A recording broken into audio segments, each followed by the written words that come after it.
Bueno, Yanis ha estado recorriendo el mundo, en este momento trabaja en Estados Unidos, recorre habitualmente Europa, recorre Bolivia. Yanis, siempre preocupada por los derechos humanos en nuestras democracias, particularmente aquí en Bolivia. ¿Cómo está viendo nuestra democracia después de lo que pasó el 26 de junio, Yanis, con este movimiento militar en la Plaza Murillo? Cada vez más débil, la verdad, y eso es lo interesante sobre Bolivia porque cuando uno habla con la comunidad internacional cuesta explicar qué es lo que somos. Mucha gente entiende muy bien que es una dictadura y entiende muy bien que es una democracia, pero hay varios países que están en un punto intermedio, algunos más autoritarios que otros, acercándose más hacia una dictadura, y ese es el caso de Bolivia, ¿no? Bolivia no es aún, aunque todavía esto se puede debatir, no me creo la última voz ni la definitiva al respecto, pero no estamos en un nivel de totalitarismo como lo están, por ejemplo, Eritrea o Corea del Norte o Cuba.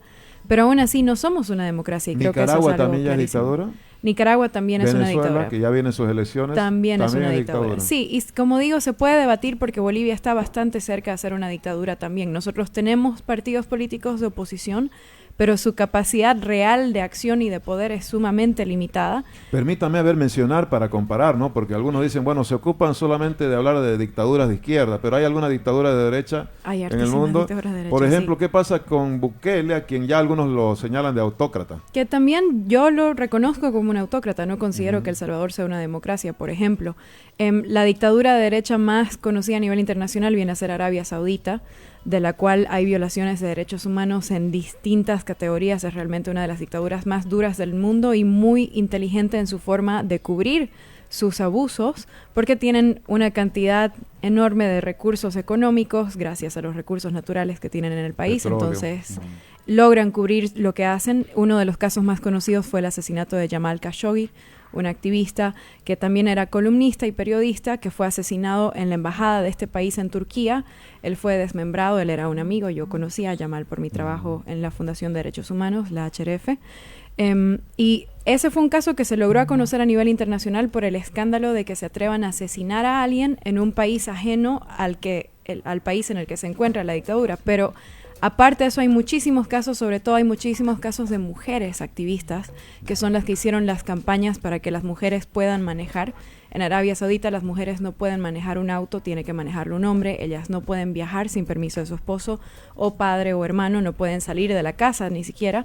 Entonces a muchas activistas mujeres que han hecho campaña para que, por ejemplo, las mujeres puedan manejar un auto sin supervisión masculina, se las ha metido a la cárcel y obviamente se le hace un montón de torturas. Y hay muchísimos nombres y números ahí que no se conocen internacionalmente, pero es una dictadura sumamente dura y, como me gusta a mí decir, el tema de la democracia y la dictadura no se rige por ideologías. Aquí esto es una búsqueda de poder para acumular riqueza económica y por lo tanto es que se ven alianzas entre dictaduras que no comparten ideologías, pero que se apoyan porque necesitan el apoyo Rusia, mutuo. por ejemplo, ¿qué es? Rusia tiene una narrativa de izquierda, pero si uno analiza sus políticas en sí, sobre todo las que tienen que ver con el medio ambiente, se ve algo muy parecido a Bolivia, que son políticas y acciones sumamente extractivistas, explotativas, etcétera, que usualmente los científicos... Lo de Putin no es una dictadura todavía. Es una dictadura. Es una dictadura. Rusia es una de las peores dictaduras a nivel mundial y lo que es aún más preocupante, yo la consideraría la madre de todas las dictaduras, porque desde ahí es de donde sale la línea política. Lo mismo, Rusia, Irán y China son las tres también. dictaduras que tienen mayor influencia sobre otras dictaduras en el mundo y en nuestra región, obviamente, Cuba. Ahora, algunos están protestando mucho contra Netanyahu, por ejemplo, primer ministro de Israel. ¿Cómo lo definen? Bueno, claramente hay personas que son presas políticas en Israel. Lo que se está haciendo en cuanto a Gaza también es una barbarie. Se debate mucho sobre si es una dictadura o es una democracia. Personalmente yo considero que donde hay presos políticos no hay democracia, pero obviamente, recalco, distintas instituciones tienen distintas posiciones al respecto. Bueno, estábamos hablando de Bolivia, Yanis. Usted pudo ya ser activista en el momento de los 21 días. Así es. Del año 2019, vio lo que pasó los 36 días aquí también de paro. Así es. Ahora ha visto este otro punto de inflexión del movimiento militar de la Plaza Murillo hace un mes, menos de un mes. ¿Cómo estamos entonces? Usted nos decía, ni dictadura aún, ni democracia plena tampoco. No es una democracia. De hecho, yo diría que es un autoritarismo bastante duro. Diría que estamos sumamente cerca de una dictadura. Sé que hay muchos activistas que llaman a Bolivia una dictadura. Yo me animo a decir de que si no estamos ya ahí, estamos en el borde. Y yo no reconozco a este gobierno como un gobierno democrático. Sí entró Arce, se podría decir, a través de elecciones libres y justas, pero creo que es claro para todos que en la última ola de autoritarismo a nivel mundial, la mayoría de los gobiernos que se han vuelto dictaduras entraron por el voto. Y eso es lo que ha pasado con el MAS desde el inicio de su gestión. Esto no viene solo desde Arce.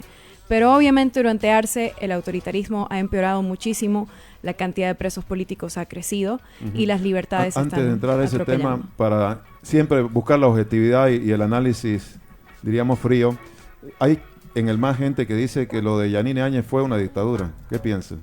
Fue un gobierno de transición, no fue una dictadura. Para mí, desde mi análisis, eso no fue en absoluto una dictadura.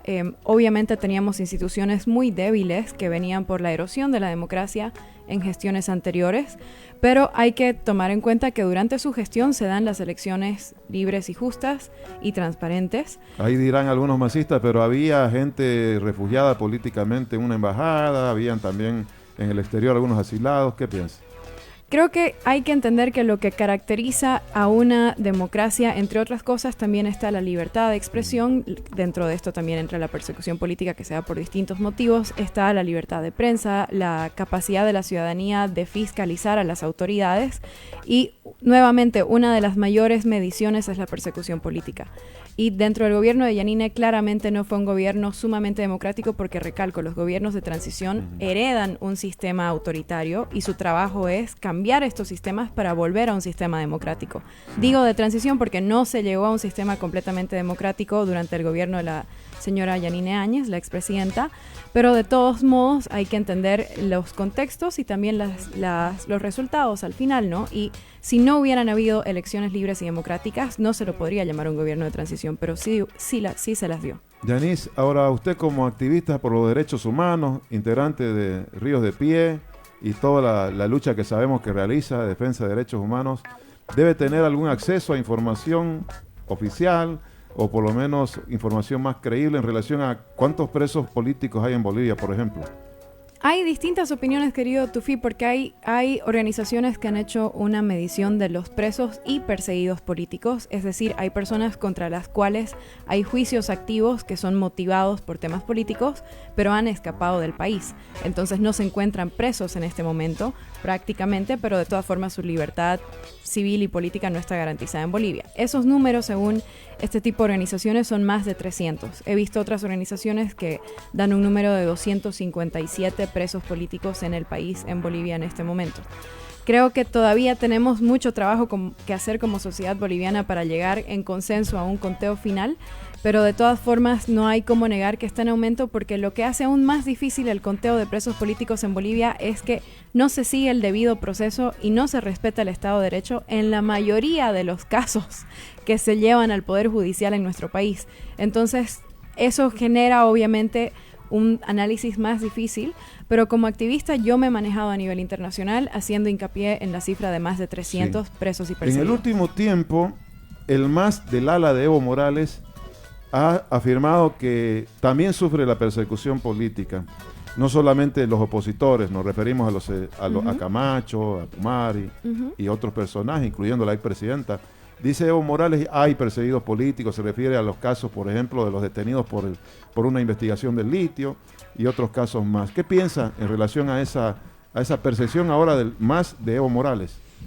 A ver, eso lo dice ahora el MAS tomando en cuenta de que es parte de un partido que ha generado la manipulación del órgano judicial que está llevando a esta persecución el día de hoy. Pero más allá de quién dice qué, para no tomar un análisis desde el personaje, sino desde la base, desde la teoría, se considera perseguido político una persona cuyo arresto y cuyos procesos judiciales se han motivado por fines políticos, dado a que es una persona que amenaza la autoridad o la legitimidad del régimen en ese momento.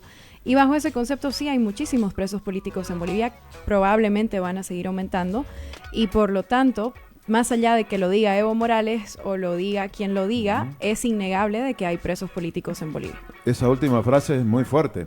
Probablemente van a seguir aumentando. ¿Qué le hace, diríamos, pronosticar una situación tan complicada? Los autoritarismos, por naturaleza, tienden a empeorar. En la historia casi no se encuentran casos en los que un gobierno autoritario diga: he decidido que voy a ser más democrático y voy a devolver el poder a quienes se lo he robado. Por naturaleza, el autoritarismo, para continuar existiendo, tiene que irse radicalizando. No se autorregula. Su naturaleza es más bien mayor y mayor abuso para seguir concentrando el poder, precisamente por los abusos anteriores que ha ejecutado. Porque en el momento en el que se reinstala, por ejemplo, el Estado de Derecho, tendría que haber fiscalización y consecuencias de los abusos que el gobierno ha generado. Entonces, cuando uno ve escenas como militarización en las calles o mayor persecución o arresto de personas sin seguir el debido proceso y más bien básicamente secuestrándolos, que ha sido el caso de muchos presos políticos en Bolivia, esto indica de que el régimen no solo se cree con el poder para hacerlo, sino de que va a ir entorpeciendo su ejercicio de la persecución política para ejemplificar esos casos, para usarlos de ejemplo a los demás de qué ocurre si se oponen públicamente al gobierno. Entonces, los síntomas están ahí, no es una lectura propia, más bien es un análisis de lo que ya estamos viviendo. De las tendencias en general también. Sí. Ahora, Yanis, le iba a preguntar, a ver, ¿qué puede hacer entonces la sociedad civil ante estas situaciones? Usted es especialista prácticamente en cómo responder a este tipo de situaciones. Bueno, querido Tufi, justo hoy en una columna que saqué que va a ser compartida en Asuntos Centrales. Usted hoy día una columna y la vamos a compartir en Asuntos Centrales. Exacto. Una columna de opinión. Estoy hablando de ese tema. Primero, cuando hay tanto abuso del poder de parte de un régimen, la ciudadanía tiende a radicalizarse en respuesta a la polarización que se dice, pero la polarización tiene un tilde distinto cuando es un país autoritario. Entonces, lo primero en tal caso es nunca jamás caer en violencia. Entender que sobre todo cuando estamos en un ambiente de persecución política, la violencia nunca va a ser de beneficio para quienes quieren defenderse y más bien hay que enfocarse aún más en tácticas de no violencia. Y esto me lleva a mi siguiente punto, porque cuando hay una ciudadanía que está siendo atacada por el régimen para quitarle sus libertades, es en la solidaridad y la respuesta en unidad de las distintas partes de esa ciudadanía donde se va a encontrar un canal de resistencia a la persecución política y de evidencia para mostrar hacia el exterior qué es lo que está ocurriendo. En la medida de que sigan existiendo tantas peleas, tanto entre distintas organizaciones de sociedad civil como también organizaciones políticas, partidos políticos, se hace más fácil la persecución política, porque va a haber menos repercusión masiva a los arrestos y a los abusos que haya de parte del régimen. Y finalmente también creo que es muy importante el tercer punto que mencionaba en la columna, trabajar en contra de la autocensura. Yo siento que en nuestro país, no sé qué tanto se ha hablado de esto públicamente, pero muchos medios, muchos periodistas, muchos analistas y muchas personas e instituciones en general, inclusive ONGs, están intentando controlar más su narrativa y su discurso para evitar decir cosas que los pongan en la misma situación de quienes hoy ellos ven presos. Pero hay que entender que en la medida que nos autocensuramos, damos más espacio al régimen para perseguir porque ve que no van a haber consecuencias negativas a su persecución política y por lo tanto debilitamos nuestra propia capacidad de libertad de expresión, libertad política y libertad civil. Entonces, no violencia... Ahora uno incurre en autocensura por temor también, ¿no? Exacto, y eso es entendible, no hay un juicio. El temor en la no violencia aprendemos que no es algo de hay que ser machito, hay que ser valiente, no, hablemos de análisis estratégico. Sí, sí. Y estratégicamente hablando, el miedo es natural en un ser humano, pero al mismo tiempo nos juega en contra, porque justamente cuando hay miedo es porque hay amenaza y ante la amenaza tiene que haber una respuesta no violenta, unida y fuerte. Ahora, en esa línea, Yanis, Ríos de Pie está organizando para los periodistas particularmente, pero también me imagino que es abierta la actividad. Así es. Este jueves una proyección de una película, un documental sobre la vida del opositor ruso Navalny, que falleció en una cárcel de Rusia. Este año, sí. Hace 5 meses exactamente la fecha de hoy. Este documental se proyecta pasado mañana aquí en Santa Cruz con Ríos de Pie como organizador. Coméntenos. Exacto, Ríos de Pie está acostumbrado a hacer protestas no violentas, pero dijimos esta vez, a ver, hagamos algo un poquito más alegre para la ciudadanía, sí. Dejemos de asustar, no todo es que nos peguen en la Plaza Murillo. Así que estamos proyectando esta película, es un documental que de hecho es incluso para quienes son solo especialmente para del los cine, periodistas es sí, de especial interés, pero en general, importante, ¿no? porque este documental ha ganado Oscar. Lo tenemos el arte, lo vamos a buscar ahí, Por en favor, algún se momento, los el pido. arte del documental. Es un documental, ¿no, Yanis? Es un documental sobre Alexei Navalny. Él era mucha gente lo conoce como un opositor ruso, pero en realidad él era un periodista y un líder defensor de derechos humanos. En el documental se ve mucho de su trabajo de periodismo en un país que es tan autoritario, que restringe tanto las libertades y por ende las investigaciones son mucho más difíciles.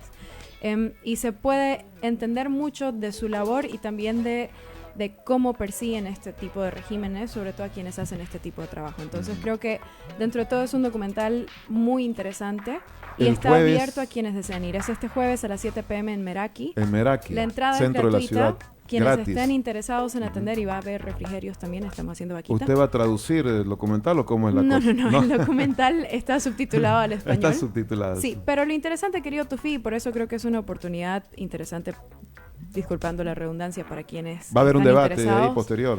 Y vamos a tener una persona Una del equipo de reflexión. Navalny conectándose vía Zoom Ahí para está. hablar con nosotros y responder preguntas del público. Mire, claro, va a haber una persona del equipo de Navalny y es a ella la que usted va a traducir. A ella voy a traducir. En Ella no va a inglés. estar en persona, Claro. se va a conectar por videollamada, pero se va a conectar específicamente para responder preguntas que hayan sobre el documental.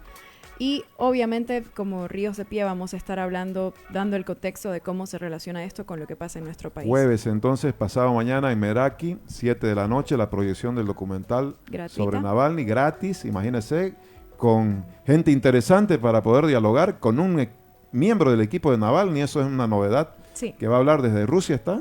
No, no. están en el exilio. Están en el pero exilio. igual se va a Claro, estar conectando imagínese. vía Zoom. Sí. Además, interesante saber Sí, sumamente la interesante. experiencia del exilio, que es tan terrible. Sí, y Sí. creo que hay tantísimo que aprender en el documental que realmente va a ser de mucho, nos va a ayudar a contextualizar mucho lo que está pasando en Bolivia, pero también va a ser divertido. No quiero que todo el mundo piense Claro, que va no a ser solo algo para triste. Le llorar. prometo que la vamos Sí. a pasar bien. Para terminar, Yanis, quería preguntarle su criterio. Usted vive en Estados Unidos, está unos días acá hoy. ¿Cómo ve qué pasa en Estados Unidos con este tema de la campaña electoral y el atentado contra Donald Trump? ¿Qué está pasando con la democracia de Estados Unidos? La polarización en Estados Unidos está sumamente fuerte y creo que eso obviamente también termina debilitando cualquier país, sea o no sea democrático. Y la polarización es la deshumanización del oponente, por eso Ríos de Pie hace tanto hincapié aquí en Bolivia en la importancia de la no violencia. Por más de que no estemos de acuerdo en ideología, siempre tiene que haber el respeto a la dignidad humana y los derechos humanos del otro. En Estados Unidos la polarización es sumamente fuerte, se considera a quien ¿Más está... fuerte que aquí? Es que no se puede comparar, No se puede Tufi, porque comparar, claro. nuestro contexto histórico es muy distinto, pero de todas Sí. formas... no Ayer me hay- decía Eduardo Gamarra, está polarizado Estados Unidos, Bolivia también está polarizado, cuidado. Sí, totalmente, porque la polarización legitima la violencia porque da los argumentos para no valorar la vida del otro, para no escuchar al otro. Y cuando eso ocurre es cuando situaciones como estas pasan. Y nuevamente, matar a un candidato, sea de cualquier partido, le quita a la población su capacidad de elegir por quién va a votar, porque es por esa persona que, sobre todo si es una persona que lidera un partido, es por esa persona por quienes querían dar su voto, ¿verdad? Entonces, no es solo un atentado contra una persona, es un atentado contra el sistema en sí. Y nuevamente, en Estados Unidos han habido tantos debates. Yo intento no participar en absoluto, pese a que vivo allá, yo me enfoco en Bolivia, porque no solo hay una falta de diálogo y de respeto al oponente, como decimos en no violencia, pero también al mismo tiempo no hay voluntad para crear espacios donde esto se dé, porque se considera casi moralmente incorrecto hablar con alguien que está en el otro bando, por decirlo así. Y eso es algo que con Ríos de Pie siempre hacemos hincapié de que aquí en Bolivia ojalá nunca lleguemos a eso, peor con las divisiones regionales que tenemos, porque de eso es lo que se alimentan los autoritarismos. Y recalco, el mensaje de toda la entrevista creo que es: en la unidad está la resistencia a cualquier tipo de abusos o a cualquier tipo de la erosión de la democracia, y nuestra capacidad de escucharnos y articularnos por encima de nuestras diferencias va a estar la forma de poder crear las bases para no solo ganar elecciones o no solo ganar un juicio o no solo ganar en una causa en específico, sino construir las instituciones democráticas, la convivencia pacífica, que va a hacer que eso sea permanente y no solo algo de un solo año.